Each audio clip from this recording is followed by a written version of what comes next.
নতুন প্ৰজন্মৰ এগৰাকী সুকণ্ঠী প্ৰতিশ্ৰুতি সম্পন্ন গায়িকা ডিব্ৰুগড় জিমি জিজ্ঞাসা বৰুৱাৰ একক কণ্ঠৰ এটি গীত যোৱা 2 ছেপ্টেম্বৰ তাৰিখে মুকলি কৰা হয়। আবেগৰ পৰশত শীৰ্ষক গীতটিৰ অডিঅ' সংস্কৰণ ইতিমধ্যে স্পটিফাই, জিঅ' সাৱন, গানা.com-কে আদি কৰি প্ৰায় 1000টা অডিঅ' প্লেটফৰ্মত উপলব্ধ হৈছে।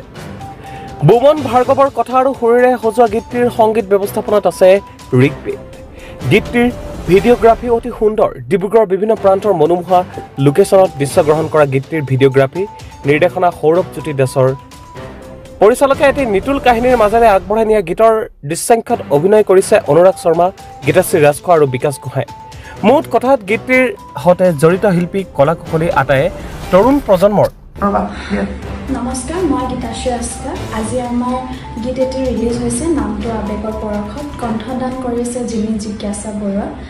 গানটোত কৰোঁতে বহুত ভাল লাগিলে আৰু টিমটো বহুত ভাল আছিলে। নতুন এটা অভিজ্ঞতা হ'ল, তাকে চবেই যেন গানটো আঁকোৱালি লয় তাকে কামনা কৰিছোঁ। ধন্যবাদ। নমস্কাৰ, মোৰ নাম জিমি জিজ্ঞাসা বৰুৱা। আজি মোৰ এটি গীত আবেগৰ পৰশত শুভ মুক্তি দিয়া হৈছে। গীতটি লিৰিক্স আৰু কম্প'জাৰ বুমন দা, মিউজিক কৰিছে ঋগ্বেদ দা আৰু ভিডিঅ'গ্ৰাফিত আছে সৌৰভ দাদা।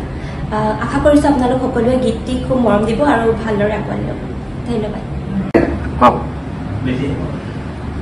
নমস্কাৰ, আজি ছাত্ৰী জিমি জিজ্ঞাসাৰ অন্যটি গীত আপোনালোকলৈ আগবঢ়াই দিয়া হৈছে আৰু গীতটি উপলব্ধ হৈছে জিমি আৰু তনভি অফিচিয়েল ইউটিউব চেনেলত। সকলোৱে চাব আৰু নতুন জেনেৰেশ্যনে গীত কৰি আহিছে, সকলো কলা কৌশলী নতুন মুখে দেখিছোঁ, খুব ধুনীয়া হৈছে আৰু সৌৰভেও খুব ধুনীয়াকৈ গীতটি ভিডিঅ' দৃশ্যগ্ৰহণ কৰিছে।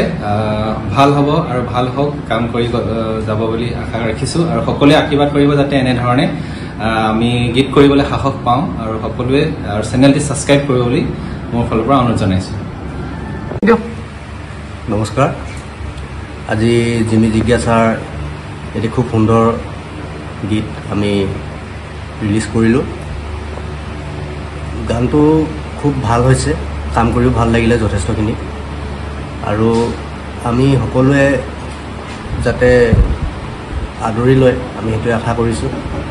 সকলোৱে যাতে আমাক মৰম দিয়ে, আশীৰ্বাদ কৰে, সেইটোৱে কামনা কৰিছোঁ আৰু গানটো যাতে চবে চাব, সেইটোৱে আৰু। নমস্কাৰ, আমাৰ আজি নতুন গীত এটা শুভমুক্তি পাইছে, নামটো হৈছে আবেগৰ পৰশত। গানটো কৰি খুবেই ভাল লাগিলে আৰু চায়ো খুবেই ভালে লাগিছে। আশা কৰোঁ আপোনালোকেও ভাল পাব। ধন্যবাদ।